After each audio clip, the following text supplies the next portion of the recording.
এই যে দেখেন কত টাকা, দেখেছেন কত টাকা। এই টাকার কারণে দূরপ্রবাসী হইলাম, দেশ ছাইরা বৈদেশি হইলাম। এই টাকার কারণে, এই টাকার কারণে আমার বুকটা শূন্যতা হয়ে আছে। এই টাকার কারণে প্রতি মাসে টাকা পাইলে সবাই খুশি হয়, আর আমি বেতন পাইলে আমার কান্না আসে, আমার কলিজাটা আইসাঙ্গর হয়ে যায়। জানেন, এই টাকার কারণে আমার এইটুকু একটা বাচ্চা রেখে আইছি, মাত্র 3 বছরের। এই টাকার কারণে যেদিন আমি আয়া পড়ি, কয় আম্মু আমি তোমার লগে যাবো, আম্মু আমি তোমার নগে যাবো, এরকম করে কথা কইতে, ভালো করে কথাও কইতে পারতো না। আম্মু তোমার নগে যাবো এরকম কইতো।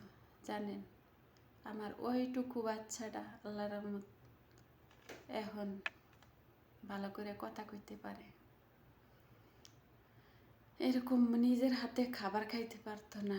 আমি খালি বইয়া মারে কইতাম, মা ওই কবে নিজের হাতে খানা খাইব, আমি বইয়া বইয়া দেখব। আমার ওই বাবাটা এখন নিজের হাতে খানা খাইতে পারে, নিজের হাতে চা খাইতে পারে, নিজে নিজে গোসল করতে পারে। আমারে কয় আম্মু, কিন্তু আমি দেখতে পারি না। আমি এরকম একজন মা, আমি দেখতে পারি না।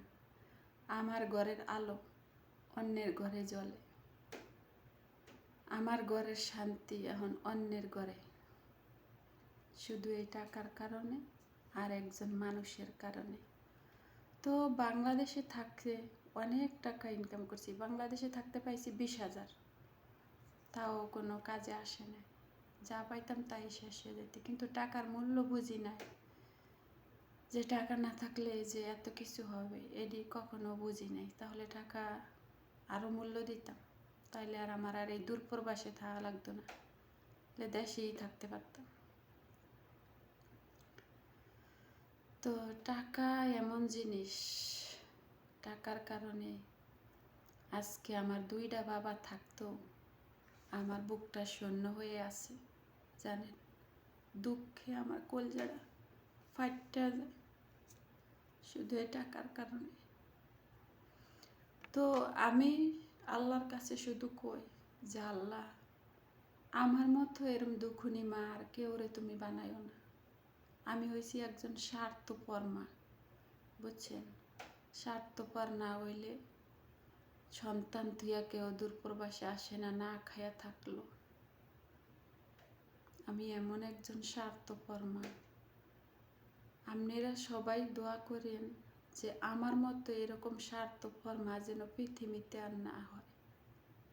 কারণ একজন মায়ের সন্তান থুইয়া একা থাকা কত যে কষ্ট, এখন আমি বুঝতে পারি।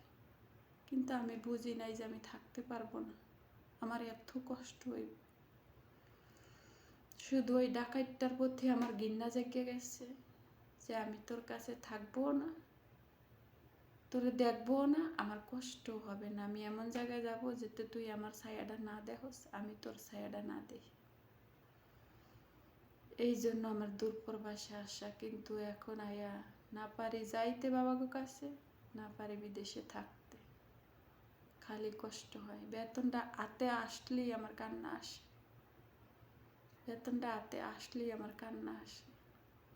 কি করব, মনে বড় আশা নিয়ে আসছি। যদি বাবা ঘরে কোলে নিয়ে থাকি, বাবা ঘরে বুকে নিয়ে থাকি, তাহলে বাবাদের ভবিষ্যৎ হবে না। আর বাবা ঘরে দূরে রাইখা আইছি, এখন নিজের মনেরে মানাইতে পারি না। কি করব আর। তবে যত কষ্টই হোক না কেন, আমাকে আমার সফলতা পৌঁছাইতেই হবে। অনেক স্বপ্ন নিয়ে আইছি বিদেশে, শুধু আমার 2টা বাবার আউশ আনন্দ, ওদের হাসি, ওদের খুশি, সব কিছু শুধু আমি দেখব, সেই জন্য। তো বাবারা কিন্তু ছাড়তে পারে, বাবারা সন্তান ছাড়তে পারে, কিন্তু মায়েরা কখনো সন্তান ছাড়তে পারে না। সন্তান যদি লুজাও হয়, আত্মরও হয়, আন্দাও হয়, মায়ে কখনোই ছাড়তে পারে না, জানেন।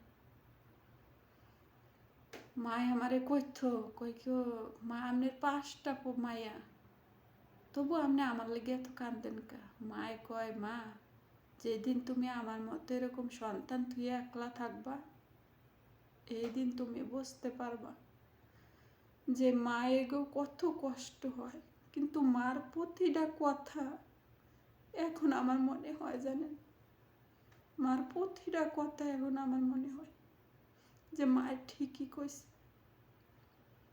মায়ের ঠিকই কইছে।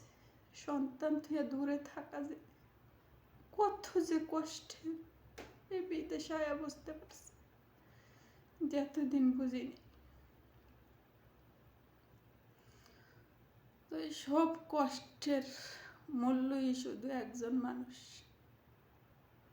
ওই মানুষটাই যদি ভুল কাজ না করতো, তাহলে আমি আর কোনোদিন আইতাম না বিদেশে, আর আমার বাবা ঘরও মা ছাড়া থাকতে হতো না।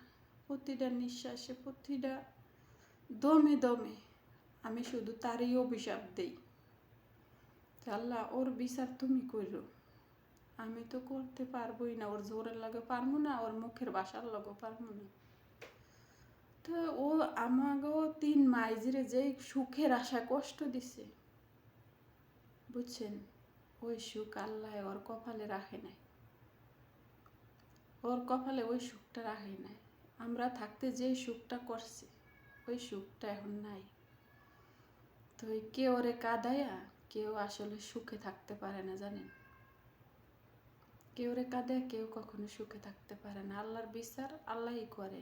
আমি আসার সময়ও কইছি যে আল্লাহর বিচার আল্লাহই করবে, আমি শুধু তোর সৌন্দর্য চাইছি, আর তুই চাইছিস শুধু আমার টাকা, আর কিছুই চাস না। তো মনে অনেক দুঃখ আইলো টাকাটা পাইয়া, বাবাটার কথা খুব মনে পড়লো, তাই আপনাদের সাথে একটু শেয়ার করলাম। সবাই ভালো থাকবেন, আর সবাই আমার জন্য দোয়া করবেন। জীবনটা যতই কষ্টের যাক, সফলতায় আমার পৌঁছাইতেই হবে, এই দোয়াটাই করবেন সবাই। কারণ আমি ছাড়া আমার বাবাদের আর কেউ নাই দেখার মতো। ওকে।